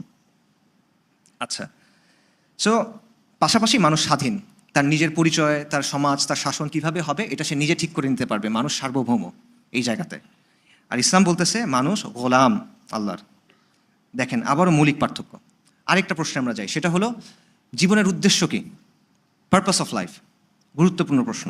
যে মানব ইতিহাসের অর্থটা আসলে কি, এবং মানুষের অস্তিত্বের অর্থটা আসলে কি, জীবনের অর্থটা আসলে কি, তাই না? এই প্রশ্নের উত্তর কি? তো ইসলাম আমাদের কি বলছেন যে আল্লাহ আজ্জা ওয়া জাল যা কিছু তৈরি করছেন এটা কিন্তু আল্লাহ কোনো কারণ ছাড়া তৈরি করেন নাই। আল্লাহ সুবহানাহু ওয়া তাআলা বলছেন ওয়ামা খালাকনাস সামা ওয়াল আরদা ওয়ামা বাইনাহুমা লাইবিন, আমি এটা খেলার ছলে তৈরি করি নাই। এবং আল্লাহ সুবহানাহু ওয়া তাআলা কি বলছেন? ওয়ামা খালাকতুল জিন্না ওয়াল ইনসা ইল্লা লিয়াবুদুন, আল্লাহ আজ্জা ওয়া জাল মানুষকে তৈরি করছেন, জিনকে তৈরি করছেন কেন? ইবাদত করার জন্য। মানুষের জীবনের উদ্দেশ্য কি? ইবাদত করা, ক্যারিয়ার না, হায়ার স্ট্যান্ডার্ড অফ লিভিং না, বিদেশে সেটেল হওয়া না, আল্লাহর ইবাদত করা, রাইট? আচ্ছা, এবং ইবাদত অর্থ কি? আল্লাহর প্রতি পূর্ণ আনুগত্য, আল্লাহর প্রতি পূর্ণ আত্মসমর্পণ, আল্লাহর দিনটাকে এই আল্লাহর জমিনের উপরে প্রতিষ্ঠা করা। এটা হলো চেষ্টা করে যাওয়া, অ্যাটলিস্ট চেষ্টা করে যাওয়া, সেটা হলো ইবাদত। এবং ইবাদত শুধুমাত্র আল্লাহর জন্য, আর কারোর জন্য না। এখানে আধুনিকতার অবস্থান কি? আধুনিকতার অবস্থান হলো জীবনের আসলে তেমন কোনো অর্থ নাই, এটা একটা কসমিক অ্যাক্সিডেন্ট, এটা একটা মহাজাগতিক দুর্ঘটনা। যেহেতু প্রাণের পেছনে কোনো উদ্দেশ্য নেই, মানে এগুলো একটা দুর্ঘটনার মাধ্যমে তৈরি হয়ে গেছে, তার মানে এগুলোর আলটিমেটলি কোনো লক্ষ্য নাই, মিনিং নাই, অর্থ নাই। তবে হ্যাঁ, আপনি নিজের মতো করে একটা অর্থ তৈরি করে নিতে পারেন। আপনি ভাবতে পারেন যে আমার জীবনের অর্থ এটা, আমি নিজের জীবনের মতো একটা কিছু ঠিক করে দিলাম, বাট আসলে এইভাবে তেমন কিছু নাই। এবং একজন কসমোলজিস্ট ছিলেন, বিজ্ঞানী ছিলেন, কার্ল সেইগান, তার একটা বিখ্যাত উক্তি আছে যে আমরা হলাম নক্ষত্র চূর্ণ। সুন্দর লাগে কথাটা শুনতে, যে আমাদের ডিএনএর মধ্যে নাইট্রোজেন আছে, আমাদের দাঁতের মধ্যে ক্যালসিয়াম আছে, আমাদের রক্তের মধ্যে আয়রন আছে, আমরা যে খাবারগুলো তৈরি করি এগুলোর মধ্যে কার্বন আছে। এগুলো কোত্থেকে আসলো? এগুলো মহাকাশ থেকে আসছে। এগুলো দিয়েই তো নক্ষত্রগুলো তৈরি হয়েছে। তার মানে আমরা ভেতরে নক্ষত্রকে ধারণ করি। কথাটা শুনতে খুব ভালো লাগে, বাট আলটিমেটলি এটা অর্থ কী? এটা অর্থ হলো আবারও আপনি একটা কসমিক অ্যাক্সিডেন্টের ফসল, আপনি একটা মহাজাগতিক দুর্ঘটনার ফসল। এটার আলটিমেটলি কোনো অর্থ নাই। আচ্ছা, এরপরে আসেন নৈতিকতার প্রশ্নে। ভালো আর মন্দের মাপকাঠি কী হবে? ভালো মন্দ আপনি যাচাই করবেন কিভাবে? এবং নৈতিকতার বোর্ডটা কোত্থেকে তৈরি হবে, কিসের ভিত্তিতে তৈরি হবে? ইসলামের উত্তর কি? নৈতিকতার ভিত্তি হলো আল্লাহ। আল্লাহ হক এবং বাতিল নির্ধারণ করে দিয়েছেন, আল্লাহ হক এবং বাতিল জানাই দিয়েছেন। কিভাবে? ওয়াহির মাধ্যমে, রিসালাতের মাধ্যমে। আচ্ছা, এবং তিনি মানুষকে তৈরি করেছেন ফিতরাতের উপরে। মানুষের ফিতরা এই হক এবং বাতিলটাই মানার জন্য তৈরি হয়েছে, যদি না সেটা নষ্ট করে ফেলে। এবং আমরা জানি মুসলিম হিসেবে যে ভালো মন্দের একটা অ্যাবসলিউট মাপকাঠি আছে। এবং সবচেয়ে খারাপ কাজ কি? সবচেয়ে খারাপ কাজ কি? খুন, ধর্ষণ, জেনোসাইড, শিরক। এটাও কিন্তু আমাদের বর্তমান অবস্থার সাথে মেলে না। শিরকে আমরা সবচেয়ে খারাপ অবস্থান মনে করি না, কেন? ওই যে মিশ্রণের কারণে, আপনি দুটো চশমা একসাথে পড়তেছেন এই কারণে। আচ্ছা, এবং ভালো মন্দের যে সংজ্ঞা, এটা কিন্তু ট্রেন্ড অনুযায়ী চেঞ্জ হবে না, সময়ে সময়ে চেঞ্জ হবে না, এবং এখানে আপনার প্রশ্ন করার কোনো এখতিয়ার নাই। আল্লাহকে আপনি প্রশ্ন করতে পারবেন না এটাকে এমন কেন। আল্লাহ আপনার প্রশ্নের জবাব দিতে বাধ্য না, আপনি মানতে বাধ্য। এবং কোরআনে আল্লাহ সুবহানাহু ওয়া তাআলা কি বলছেন, যখন আল্লাহ এবং তার রাসূল কোনো বিষয়ে ফয়সালা দিয়ে দেন, মুমিন নারী এবং পুরুষের জন্য কি ওই বিষয়ের ভিন্নতা করার কোনো অধিকার আছে? নাই, তার কোনো সুযোগই নেই এখানে ভিন্নতা করার। এটা ইসলাম। যে অমান্য করবে সে গোমরা, আল্লাহ স্পষ্ট বলে দিয়েছেন। আচ্ছা, আধুনিকতার অবস্থান কি? নৈতিকতার ভিত্তি কি? মানুষ, মানুষের বিচার বুদ্ধি, এবং এটা ক্রমশ পরিবর্তন হবে এবং সময়ের সাথে সাথে এটা বদলাবে। প্রগতিবাদের একটা বিশ্বাস আছে, প্রোগ্রেসিভিজম, আমরা প্রগতিশীল বলি না? প্রগতিবাদের বিশ্বাস হলো সময়ের সাথে সাথে মানুষের উন্নতি হচ্ছে। এটা বৈষয়িক উন্নতি, এটা চিন্তার উন্নতি, এটা জ্ঞানের উন্নতি, এটা প্রযুক্তির উন্নতি, এটা নৈতিক উন্নতি। আগে আমরা অনেক কিছু খারাপ করতাম, এখন আমরা ভালো বুঝতে পারছি। আমাদের জ্ঞান বিজ্ঞান উন্নতি হয়েছে, এখন আমরা এগুলো ভালো বুঝতে পারছি, সামনে গিয়ে আরও ভালো বুঝবো, এরকম একটা বিশ্বাস। তো এটা হলো আধুনিক মানুষের অবস্থান। আধুনিকতার নৈতিকতার ব্যাপারে মোটা দাগে দুটো অবস্থান আছে, ইউটিলিটারিয়ানিজম এবং ডিঅন্টোলজিক্যাল এথিক্স। ওই আলোচনায় যাচ্ছি না, জটিল আলোচনা। আমরা লাস্ট পয়েন্টে যাই, সেটা হলো সমাজ এবং শাসনের ব্যাপারে অবস্থানটা কি। সমাজের ভিত্তি কী হবে, শাসনের ভিত্তি কী হবে, আইনের ভিত্তি কী হবে, শাসক এবং অধীনস্থের মধ্যে সম্পর্কটা কী হবে, সার্বভৌমত্ব কার, এই জায়গাটা নিয়ে প্রশ্ন আছে। এবং এই প্রশ্নগুলোর উত্তর চিন্তা করেন আগের প্রশ্নগুলোর সাথে কানেক্টেড। প্রত্যেকটা প্রশ্ন আগের প্রশ্নের সাথে কানেক্টেড। যেমন আইন সবসময় গড়ে ওঠে মোরালিটির উপর ভিত্তি করে, ভালো মন্দের একটা ধারণার উপর ভিত্তি করে আইন তৈরি হয়। সো মোরালিটির উপর এটা ডিপেন্ডেন্ট। আচ্ছা, আইন অবশ্যই দিন নির্ভর, কোনো না কোনো ওয়ার্ল্ড ভিউ জায়গা থেকে আইন তৈরি হয়। কারণ আইন কেন তৈরি হয় চিন্তা করেন। আইন তৈরি হয় মানুষের আচরণকে নিয়ন্ত্রণ করার জন্য, আইন তৈরি হয় মানুষের আচরণের উপর একটা সীমা দেওয়ার জন্য, আইন তৈরি হয় মানুষের কল্যাণের জন্য, আইন তৈরি হয় মানুষের স্বার্থ রক্ষার জন্য, রাইট? এখন কল্যাণকে আপনি কিভাবে সংজ্ঞায়িত করবেন? এই সংজ্ঞাটা কোত্থেকে নেবেন আপনি? স্বার্থের সংজ্ঞাটা কোত্থেকে নেবেন আপনি? এটা তো ডিফারেন্ট হবে, ওয়ার্ল্ড ভিউ অনুযায়ী ডিফারেন্ট হবে, মোরালিটি অনুযায়ী ডিফারেন্ট হবে। সো আবারও দেখেন, এই জিনিসটা ওই যে গাছের শেকড় এবং কাণ্ড থেকে আলাদা হয়ে যাচ্ছে। সো এটা সবসময় মাথায় রাখবেন, যে কোনো আইন সেটা নিজেকে নিরপেক্ষ বলুক বা না বলুক, সেটা অবশ্যই কোনো না কোনো ওয়ার্ল্ড ভিউ থেকে আসতেছে, এটা কোনো না কোনো দিন থেকে আসতেছে। এটা কোরআনের শাসন হোক, এটা বেদের শাসন হোক, এটা ত্রিপিটকের শাসন হোক, এটা সেকুলার সংবিধান হোক, এটা মুজিববাদ হোক, যা কিছু হোক, এটা অবশ্যই কোনো না কোনো ওয়ার্ল্ড ভিউ জায়গা থেকে আসতেছে, কোনো না কোনো বিশ্বাসের জায়গা থেকে আসতেছে। বিশ্বাস ছাড়া কোনো শাসন হয় না, বিশ্বাস ছাড়া কোনো ধরনের আইন হয় না, শাসন ব্যবস্থা তৈরি হওয়া সম্ভব না। তো আধুনিকতার এখানে অবস্থান কি? শাসনের ভিত্তি কী হবে? মানুষ, মানুষের চিন্তা চেতনা, মানুষের বানানো তন্ত্রমন্ত্র, মানুষের বানানো বিভিন্ন মতবাদ, এটা ঠিক করবে। যত সিস্টেম আছে, কমিউনিজম বলেন, লিবারাল ডেমোক্রেসি বলেন, অ্যানার্কিজম বলেন, এনিথিং, এই সবগুলোর ভিত্তি হলো এই জায়গাটা।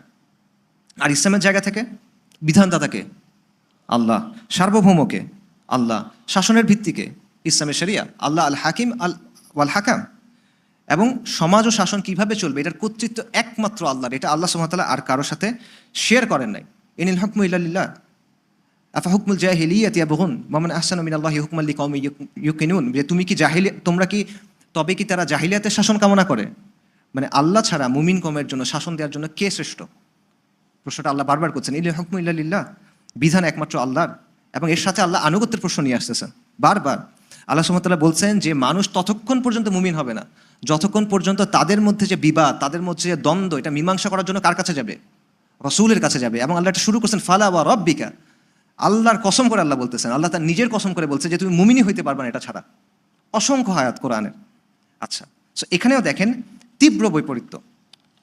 আচ্ছা, তো আমরা যদি দেখেন তিনটা জিনিস নিয়ে আসতে পারেন আপনি পুরো জিনিসটা। আধুনিকতার অবস্থান হলো প্রথমত সে আসমানি কিতাবকে অস্বীকার করে, আল্লাহকে অস্বীকার করে, এটা হলো এক নাম্বার। এবং ব্যক্তিগতভাবে আপনি বিশ্বাস করেন সমস্যা নাই, বাকি এটা আপনি এর বাইরে আনতে পারবেন না, ব্যক্তিগত পর্যায়ের বাইরে এটা আপনি আনতে পারবেন না, এটা আধুনিকতার অবস্থান। তারপর আধুনিকতা হলো মানুষ কেন্দ্রিক, সবকিছুর মূল্যবোধ মানুষ, সবকিছুর কেন্দ্র মানুষ, সবকিছুর মাপকাঠি মানুষ, মানুষের আকল দিয়ে, মানুষের ভালো লাগা দিয়ে সে সবকিছু বিচার করবে। এবং সমাজ এবং শাসন চলবে মানুষের বানানো মতবাদ দিয়ে, মানুষের চিন্তা দিয়ে। এই আগের দুটো পয়েন্টের সার নির্যাস হলো এটা। এটা হলো আধুনিকতার অবস্থান। আবারও বলতেছি, আধুনিকতার অবস্থানের তিনটা মূল ভিত্তি হলো: এক, সে স্রষ্টা এবং আসমানি কিতাবকে অস্বীকার করে; দুই, সে মানুষ কেন্দ্রিক, মানুষকে কেন্দ্র বানায়, মানুষকে মাপকাঠি মানায়; তিন, সমাজ এবং শাসন চলবে মানুষের মাধ্যমে, মানুষের চিন্তা, মানুষের আকল দিয়ে। ইসলামের অবস্থানটা কি? ইসলামের অবস্থান হলো লা ইলাহা ইল্লাল্লাহ মুহাম্মাদুর রাসূলুল্লাহ।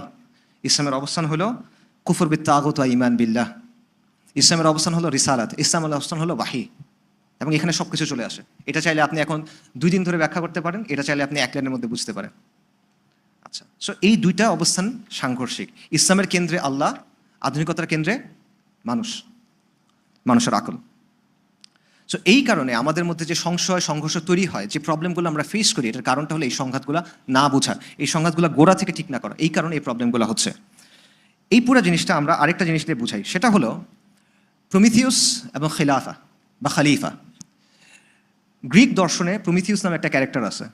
গ্রিক দর্শন বলে, বা সরি দর্শন না, গ্রিক পুরাণে, গ্রিক মিথোলজিতে দেবতাদের 2টা ধারা ছিল বা 2টা জাত ছিল, একটা হলো টাইটানস, একটা হলো অলিম্পিয়ান্স। তো এর মধ্যে প্রমিথিউস নামে একটা দেবতা ছিল, সে হলো টাইটান। সে মানুষকে তৈরি করছে, নাউজুবিল্লাহ, এবং সে মানুষকে তৈরি করছে দেবতাদের মতো করে। মানুষকে সে সোজা হয়ে হাঁটার ক্যাপাসিটি দিছে। অন্য প্রাণী সোজা হয়ে হাঁটতে পারে না, মানুষ পারে। তো এটাতে অন্য দেবতারা রাগ করছে, তাদের সেটা পছন্দ হয় নাই, তারা মানুষকে নিয়ন্ত্রণ করতে চায়। তো তারা কি করলো, মানুষকে যেন নিয়ন্ত্রণ করা যায়, দমায় রাখা যায়, এজন্য দেবতাদের যে রাজা জিউস, সে পৃথিবী থেকে আগুন উঠায় নিয়ে গেল। পৃথিবীতে আর কোনো আগুন নাই, কিন্তু মানুষের আগুন লাগবে। আগুন ছাড়া বিজ্ঞান হবে না, আগুন ছাড়া প্রযুক্তি হবে না, আগুন ছাড়া শিল্প সাহিত্য হবে না। প্রমিথিউস করলো কি, মাউন্ট অলিম্পাস থেকে বা স্বর্গ থেকে যেটাই বলেন, আগুন চুরি করে এনে মানুষকে দিল। এবং এই আগুন দিয়ে মানুষ সভ্যতা তৈরি করলো, সমাজ তৈরি করলো। ঠিক আছে, মানুষের সেভিয়ার হলো প্রমিথিউস। তো এটাতে দেবতারা রেগে গেল এবং জিউস কি করলো, শাস্তি দিল প্রমিথিউসকে, ভয়ানক শাস্তি। সেটা হলো প্রমিথিউসকে একটা পাহাড়ের সাথে বেঁধে রাখা হলো। প্রতিদিন সকালবেলা একটা বড় ঈগল পাখি আসে, সে এসে ঠুকরে ঠুকরে তার হৃৎপিণ্ডটা খায়। রাত্রেবেলা এটা আবার আগের মতো হয়ে যায়, পরদিন সকালে আবার ঈগল আসে। এটা হলো গ্রিক মিথোলজির একটা অবস্থান বা বয়ান। তো আধুনিকতা মানুষকে দেখে প্রমিথিউসের মতো করে। প্রমিথিউস হলো মডেল। প্রমিথিউস গ্রিক পুরাণে দেবতারা হলো মানুষের বিরুদ্ধে, দেবতারা মানুষকে নিয়ন্ত্রণ করতে চায়, আসমান মানুষকে কন্ট্রোল করতে চায়, আসমান মানুষকে দমায় রাখতে চায়। আর মানুষের মুক্তি হলো দেবতাদের বিরুদ্ধে যে আসমানের বিরুদ্ধে বিদ্রোহ করে। এবং মানুষের মুক্তি কিভাবে, জ্ঞান দিয়ে, প্রযুক্তি দিয়ে, শিল্প সাহিত্য দিয়ে। আধুনিকতা অবস্থান এটা, যে আপনার আসমানের বিরুদ্ধে বিদ্রোহ করতে হবে, আপনার নিজের সার্বভৌম হয়ে উঠতে হবে, এবং আপনার জ্ঞান, আপনার বিজ্ঞান, আমার প্রযুক্তি, এটা দিয়ে আমি পৃথিবীতে জায়গা করে নিব। এটা হলো আধুনিকতার অবস্থান। আধুনিকতা মানুষকে দেখে প্রমিথিউস হিসেবে। ইসলাম কি বলে? ইসলাম মানুষকে বলে, ইসলাম আল্লাহর গোলাম, মানুষ আল্লাহর গোলাম, গোলামের ঘরে গোলাম, উবুদিয়ার কনসেপ্ট। মানুষ আবেদ, এবং আল্লাহ বারবার আমাদের বলছেন আমরা তার গোলাম, আমরা তার সৃষ্টি। আল্লাহ আমাদের জ্ঞান দিয়েছেন, আল্লাহ আমাদের সক্ষমতা দিয়েছেন, কিন্তু তারপরও আমরা আল্লাহর গোলাম। এবং মানুষ মাটির তৈরি, কিন্তু মাটির পৃথিবী কিন্তু আপনার আলটিমেট ঠিকানা না। আপনার আলটিমেট ঠিকানা জান্নাত, আখেরা। আচ্ছা, এবং মানুষ দুনিয়াতে সীমিত একটা সময়ের জন্য আছে, সে মূলত আখেরাতের মুসাফির। মৃত্যুর পর আল্লাহ সব মানুষকে পুনরুত্থিত করবেন, সবার মধ্যে বিচার করবেন, এবং মানুষ হলো দুনিয়াতে আল্লাহর খালিফা, ইন্নী জাইলুন ফিল আরদি খালিফা। এবং বনি আদমকে আল্লাহ সুবহানাহু ওয়া তাআলা অন্য প্রাণীদের উপরে কর্তৃত্ব করার একটা ক্যাপাসিটি দিছেন। কেন দিছেন? দায়িত্ব সহ দিছেন, যাতে করে সে কি করে, হাক্কুল্লাহ এবং হাক্কুল ইবাদ, সে সৃষ্টির হক এবং স্রষ্টার হক যেন সে মেনে চলে, এবং দুনিয়াতে আল্লাহর নাজিল করা দিনটা সে কায়েম করে। তাহলে পার্থক্যগুলো দেখেন। আধুনিকতা মানুষকে দেখতেছে প্রমিথিউস হিসেবে, স্রষ্টার বিরুদ্ধে বা আসমানের বিরুদ্ধে বিদ্রোহী হিসেবে। ইসলাম দেখতেছে উবুদিয়ার জায়গা থেকে, যে আমি গোলাম। আধুনিকতা বলতেছে বিদ্রোহ করার কথা, ইসলাম বলতেছে প্রতিনিধিত্বের কথা, খালিফার কথা। মানুষ পৃথিবীতে আল্লাহর খালিফা।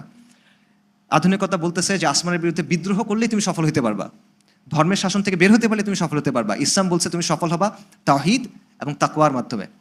আধুনিকতা বলতেছে, আধুনিকতা সব কিছু কোন জায়গায়, দুনিয়া দুনিয়া দুনিয়া, দুনিয়ার জায়গা থেকে, মানুষ কেন্দ্রিকতা।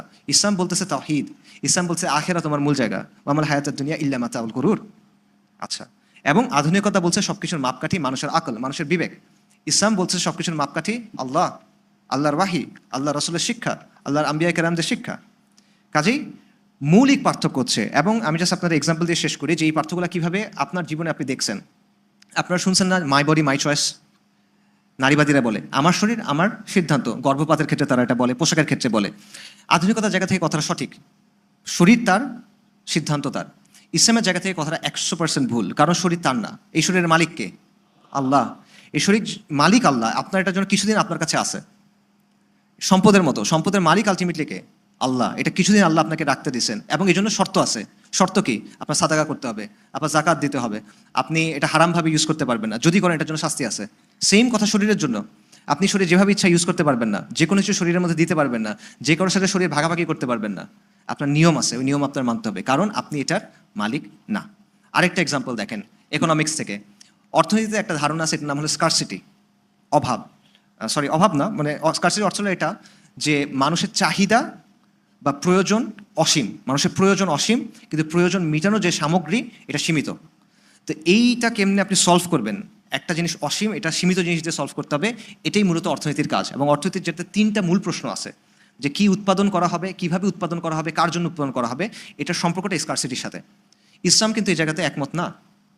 মানুষের প্রয়োজন অসীম, মানুষের প্রয়োজন অসীম কিন্তু প্রয়োজন মিটানোর জিনিস নাই, এটা ইসলাম মানে না। কারণ ইসলাম কি বলছেন? আল্লাহর একটা নাম কি? আর রাজ্জাক। মানুষের যেটা প্রয়োজন এটা আল্লাহ মানুষকে দেন, সৃষ্টির যেটা প্রয়োজন এটা আল্লাহ মানুষকে দেন, সৃষ্টির প্রয়োজন আল্লাহ অপূর্ণ রাখেন নাই। কাজেই এই বিষয়টা ইসলাম মানে না। আরেকটা জায়গায় পার্থক্য, সেটা হলো ইসলাম চাহিদা এবং প্রয়োজনের মধ্যে পার্থক্য করে। একটা হলো নিডস, একটা হলো ওয়ান্স। প্রয়োজন একটা জিনিস, চাহিদা একটা জিনিস। প্রয়োজন সীমিত, চাহিদা সীমিত না। এক্সাম্পল দেই, রমাদানের সময় ইফতারের 15 মিনিট আগে আপনি মনে করেন ইফতার কিনতে গেছেন কোনো জায়গায়, আপনার তখন মনে হবে পুরো দোকান সহ কিনে নিয়ে চলে আসতে। যা কিছু দেখেন আপনার মনে হবে এটা কিনবো, এটা কিনবো, এটা কিনবো, এটা কিনবো, সব কিনবো, সব খাবো, একা আমি খাবো, কারো দিব না, এরকম। কিন্তু আপনি যখন খেতে যাবেন 5-10 মিনিট খাওয়ার পর আপনি দেখবেন আপনি আর খেতে পারতেছেন না। তো এই যে আপনার শরীরের যে প্রয়োজন সেটা মিটে গেছে, এই প্রয়োজন এটা হলো নিড। আর আপনার ভেতরে যে চাহিদাটা, খাইতে হবে, খাইতে হবে, খাইতে হবে, চোখের যে খিদা বলি আমরা, এটা হলো ওয়ান্ট। এটার কোনো সীমা নাই, এটা চলতে থাকবে। নবী সাল্লাল্লাহু আলাইহি ওয়াসাল্লাম কি বলছেন? যে আদম সন্তানের যদি 2টা মাঠ ভর্তি, 2টা উপত্যকা ভর্তি স্বর্ণ থাকতো, তাহলে সে তৃতীয় একটা চাইতো। এবং বনি আদমের পেট একটা জিনিস ছাড়া আর কোনো কিছু দিয়ে কখনো পূর্ণ হবে না। সে একটা জিনিস কি? মাটি, কবরের মাটি, এটা ছাড়া আর কোনো কিছু দিয়ে পূর্ণ হবে না। সো দেখেন, ইসলামের জায়গা থেকে আপনি ফোকাস করবেন কোন জায়গায়? প্রয়োজনটা পূরণ করার দিকে। প্রয়োজন পূরণ করলে মানুষ প্রশান্ত হয়, স্থিতাবস্থায় আসে। কিন্তু চাহিদার পিছিয়ে আপনি যখন দৌড়াবেন, আপনি কন্টিনিউয়াস অস্থিরতার মধ্যে থাকবেন।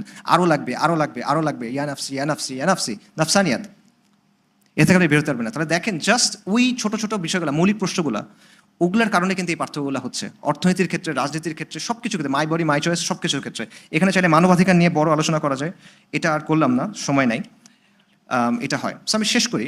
দেখেন, এই যে পার্থক্যগুলা, এটা কিভাবে আমাদেরকে সমস্যার মধ্যে ফেলে। আমরা কতগুলো জিনিসকে সঠিক বলে ধরে নিছি। যেমন মনে করেন মানবাধিকার, নারীবাদ বা নারী অধিকার, তারপর মনে করেন মুক্ত চিন্তা, স্বাধীনতা, ব্যক্তি স্বাধীনতা, গণতন্ত্র, এরকম অনেক বিষয় আছে যেগুলো আমরাকে বিনা প্রশ্নে সঠিক বলে ধরে নিছি। আবার আমরা ইসলামকেও মানতেছি।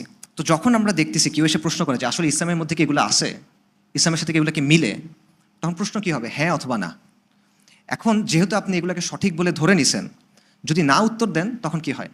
কিছু মানুষ যখন দেখে যে না, আসলে ইসলামের সাথে এটা মিলতেছে না, মানবাধিকারের অনেক কিছু ইসলামের সাথে মিলতেছে না, নারী অধিকারের অনেক কিছু ইসলামের সাথে মিলতেছে না, তখন তাদের অবস্থা কি হয়? তারা ইসলাম থেকে বের হয়ে যায়, মুরতাদ হয়ে যায়। আরেকটা অংশ কি করে? তারা বলে হ্যাঁ সব ইসলামের মধ্যে আছে, এগুলোও ভালো, ইসলামও ভালো, যেহেতু দুটাই ভালো তার মানে দুটাই এখানে আছে। কিন্তু এটা বললে তো হবে না, এটা আপনার মিলাইতে হবে। মিলানোর জন্য তখন তারা কি করে? তখন তারা ইসলামের নতুন নতুন ব্যাখ্যা করে। সালাফুস সালিনের ব্যাখ্যা থেকে সরে গিয়ে, কোরআন এবং সুন্নাহর অবস্থান থেকে সরে গিয়ে নানা ধরনের যুক্তি তর্ক এই সেই দিয়ে নানা ধরনের ব্যাখ্যা করে। এবং এইটার ফলে কি হয়? এইটার ফলে আপনি যেটা বলেন যে মডারেট বলেন, মডার্নিস্ট বলেন, এই জিনিসপত্রগুলো এটার জন্য তৈরি হয়। সমস্যাটার গোড়াটা একটা জায়গায়, যে আপনি সংঘর্ষটা বুঝতেছেন না এবং আপনি শুধুমাত্র ইসলামকে ধারণ করার মধ্যে সন্তুষ্ট হতে পারতেছেন না। আপনি অলরেডি আধুনিকতা থেকে আসা বিষয়গুলোকে চিরন্তন সত্য হিসেবে মেনে নিছেন এবং ওটার সাথে ইসলামকে মানানোর চেষ্টা করতেছেন। একটা ছোট একটা ছাঁচ আপনাকে আধুনিকতা দিছে, আপনি চাচ্ছেন ইসলামটাকে এটার মধ্যে রাখতে, এটা আপনি রাখতে পারবেন না, তাই ইসলামকে কাটতে হচ্ছে। ঠিক আছে? এটা হলো সমস্যা। করার কথা উল্টাটা, আপনি ইসলামটা সঠিকভাবে বোঝেন, এটা দিয়ে আধুনিকতাকে জাজ করেন। আধুনিকতা সবই খারাপ এটা আমি বলতেছি না, কিন্তু আপনার মৌলিক অবস্থানটা সঠিক হইতে হবে, আপনার বুঝতে হবে কোনটা সমস্যা। ঠিক আছে? তা না হলে এই দুটো জিনিসের একটা হবে, ইদার সে দিন থেকে বের হয়ে যাবে, মুরতাদ হয়ে যাবে, অথবা সে দিনকে বিকৃত করবে, গোমরাহ হয়ে যাবে। মডারেট মডার্নিস্ট যা কিছু বলে এই জিনিসপত্রগুলো হবে। আচ্ছা, সো এই জন্য আলটিমেটলি আমাদের যেটা করতে হবে, দিনের অবস্থানকে সঠিকভাবে ধরতে হবে। এবং এই জিনিসটা করা সালাফুস সালিনের মেজাজে যদি আপনি যান, তাহলে এত জটিল কথাবার্তার দরকার নেই, এমনি আপনি পারবেন। আমি আপনাদের এক্সাম্পল দিয়ে কথা শেষ করতেছি। এইটা সম্ভবত আবু হুরায়রা রাদিয়াল্লাহু আনহুর ঘটনা। যখন পারস্য বিজয় হয়েছে, সাহাবায়ে কেরাম গেছেন, মুসলিম আর্মি গেছেন, ওনারা খাওয়া দাওয়া করতেছেন। তো খাওয়ার সময় খাবার মাটিতে পড়ে গেছে, তো একজন সাহাবী ওটা উঠে আবার খাচ্ছেন। তখন আরেকজন এসে বলতেছে, আপনি মুহাম্মদ রাসূলুল্লাহ সাল্লাল্লাহু আলাইহি ওয়াসাল্লামের নবী, সাহাবী। এখানে যে মানুষরা আছে সবাই আপনাদের দেখতেছে, আপনাদের বিশেষ একটা সম্মান আছে, এবং এই মানুষরা এটাকে খারাপ মনে করে, খাবার পড়ে গেলে একটু উঠায় খাওয়া, এটা কইরেন না আপনি। তখন ওই সাহাবী বলতেছেন যে কাফেররা কি মনে করবে, এই জন্য আমি আমার রাসূলের কথা ছেড়ে দিব? ঠিক আছে, এত তত্ত্বের দরকার নেই। এটা হলো যে সাহাবীদের বুঝ। এবং এরকম ঘটনা আছে যে মুসলিমরা যখন পারস্য বিজয় করছে, তারা গিয়ে কর্পূর দেখছে প্রথমবারের মতো, ক্যাম্ফর, কাফুর, কর্পূর। এটা বুঝতেছে নাকি, মানুষ মনে করছে এটা খাবার জিনিস তারা, এবং তারা রুটি দিয়ে খাওয়ার চেষ্টা করছে কর্পূর। এরকম মানুষকে দিয়ে আল্লাহ সুবহানাহু ওয়া তাআলা ফাতাহ করছেন, এরকম মানুষকে দিয়ে আল্লাহ সুবহানাহু ওয়া তাআলা দিনকে বিজয়ী করছেন। এবং আপনারা জানেন বিখ্যাত ঘটনা, রাবি ইবনে আমর রাদিয়াল্লাহু তাআলা আনহু রুস্তমের সাথে দেখা করছেন। উনি কথা কি বলছেন সেটা আমরা সবাই জানি। উনি গিয়ে তাকে রুস্তম জিজ্ঞেস করছেন যে তোমরা কেন আসছো, কি চাও তোমরা? উনি বলছেন আমরা আসছি মানুষকে মাখলুকের গোলামি থেকে মুক্ত করে খালিকের গোলামের দিকে নেওয়ার জন্য। আমরা আসছি মানুষকে মিথ্যা ধর্ম থেকে বের করে ইসলামের আলোর দিকে আনার জন্য, এবং আমরা আসছি মানুষকে দুনিয়ার সংকীর্ণতা থেকে বের করে আখিরাতের প্রশস্ততার দিকে নেওয়ার জন্য, রাইট? কিন্তু উনি গেছেন কিভাবে, এটাও ইম্পর্টেন্ট। আমার কাছে এটা খুব ইম্পর্টেন্ট মনে হয়। রুস্তমরা বসে আছে বিশাল তাঁবুর মধ্যে, পারস্য গালিচা, সুন্দর জাঁকজমকপূর্ণ একটা অবস্থা। এর মধ্যে রাবি ইবনে আমর আসছেন ধুলায় ধূসরিত, আরও বেদুইনের মতো করে আসছেন, এসে ঘোড়া রাখছেন, ঘোড়া বাঁধছেন, মানে হাজার হাজার দিরহামের দামি তাঁবুর সাথে বেঁধে রাখছেন। তারপর তার বর্ষা উল্টা করে ফেলছেন গালিচার উপরে, এটা টানতে টানতে সামনে গেছেন, পাত্তা দেন নাই। এটা হলো তাদের অবস্থান। এবং এই অবস্থান থেকে আমরা অনেক দূর সরে গেছি আজকে। আজকে আপনারা দেখেন ফিলিস্তিনের অবস্থা, আপনারা দেখেন ফিলিস্তিনে আমাদের ভাইরা আছে, তারা ত্যাগের কি নজরানা দিচ্ছেন, প্রতিষ্ঠা করতেছেন, এটা আমরা দেখতেছি। আল্লাহ তাদের উত্তম জাযা দান করেন। পুরা উম্মার জন্য তারা দৃষ্টান্ত প্রতিষ্ঠা করছেন। আল্লাহ তাদেরকে শহীদ হিসেবে কবুল করেন, আল্লাহ তাদেরকে বিজয় দেন, সাফল্য দেন। কিন্তু আমাদের কি অবস্থা, আমরা কি করলাম? 1 বছর ধরে আমাদের ভাইদের এই অবস্থা হইলো, আমরা কি করলাম? 40,000-এর উপরে মানুষ মারা গেল, সম্ভবত 1 লাখের উপরে মানুষ মারা গেছে, আমরা কি করছি? আজকে যদি তারা আল আকসা দখল করে নেয়, ভেঙে ফেলে, আমরা কি করব বলেন তো আপনি? কিচ্ছু করবো না আমরা। 1 বছর ধরে আপনার সামনে আপনার বোনদের মারা হয়েছে, আপনার ভাইদের মারা হয়েছে, আপনাদের বাচ্চারা ছিন্ন বিচ্ছিন্ন হয়ে গেছে, পলিথিনের মধ্যে করে ডেড বডি নিয়ে যেতে হয়েছে, আমরা কি করতে পারছি? আমরা কিচ্ছু করতে পারি নাই। এটা মুহাম্মদ রাসূলুল্লাহ সাল্লাল্লাহু আলাইহি ওয়াসাল্লামের উম্মাহ। এই উম্মার আজকে এই অবস্থা হয়েছে, এটা কিভাবে হইলো? কারণ আমরা ওই অবস্থান থেকে সরে গেছি। বাইতুল মাকদিসের প্রথমবার ফাতাহ হওয়ার সাথে তুলনা করেন। উমর রাদিয়াল্লাহু তাআলা আনহু, উমর ইবনুল খাত্তাব রাদিয়াল্লাহু তাআলা আনহু যখন সেখানে গেছেন, উটের রশি ধরে আছেন, উটের উপর বসে আছে তার গোলাম, পোশাকের মধ্যে তালি দেওয়া। ওরা অবাক হয়ে গেছে। সাহাবা কেরাম আসছেন, আবু উবাইদা ইবনে জাররাহ, জলিলুল কদর সাহাবী, খালিদ ইবনে ওয়ালিদ সম্ভবত ছিলেন, আরও অনেক সাহাবী এসে বলছেন, ইয়া আমিরুল মুমিনিন, এই মানুষরা আপনাকে মুসলিম উম্মার প্রতিনিধি হিসেবে দেখবে, রাসূলুল্লাহ সাল্লাল্লাহু আলাইহি ওয়াসাল্লামের সাহাবী হিসেবে দেখবে, এই পোশাকে যায়েন না। উমর রাদিয়াল্লাহু আনহু ঘুষি মারছেন আবু উবাইদা উমর ইবনে জাররাহকে, যে তুমিও এটা বললা? আমরা ছিলাম সবচেয়ে লাঞ্ছিত জাতি, আমরা ছিলাম সবচেয়ে অপমানিত জাতি। আল্লাহ আযজা ওয়া জাল্লা আমাদেরকে দ্বীন ইসলাম দিয়ে সম্মানিত করছেন। যদি আমরা এটা থেকে সরে যাই, তাহলে আমরা সবচেয়ে বেশি লাঞ্ছিত জাতি আবার হব। আমাদের সম্মানের উপায় একটাই, আমাদের বিজয়ের উপর একটাই, দ্বীন ইসলামকে পূর্ণাঙ্গভাবে আঁকড়ে ধরা, যেটা উমর রাদিয়াল্লাহু আনহু বলছেন। এবং উমর রাদিয়াল্লাহু আনহুর কথা সত্য, আল ফারুকের কথা সত্য। আজকে আমাদের সেই অবস্থাটা হয়েছে, আমরা এগুলো থেকে সরে গেছি, আমরা সবচেয়ে বঞ্চিত, আমরা সবচেয়ে লাঞ্ছিত, এবং আমাদের বাইতুল মাকদিস যেটা, আল আকসা যেটা, সেটা রক্ষা করার ক্ষমতা আমাদের নাই। এবং এটা থেকে মুক্ত হওয়ার উপায় একটা, সেটা হলো যে আপনার আবার দিনে ওইভাবে ফেরত যেতে হবে যেভাবে সাহাবায়ে কেরাম দিনকে বুঝছেন। আসসালামু আলাইকুম ওয়া রাহমাতুল্লাহি ওয়া বারাকাতুহু।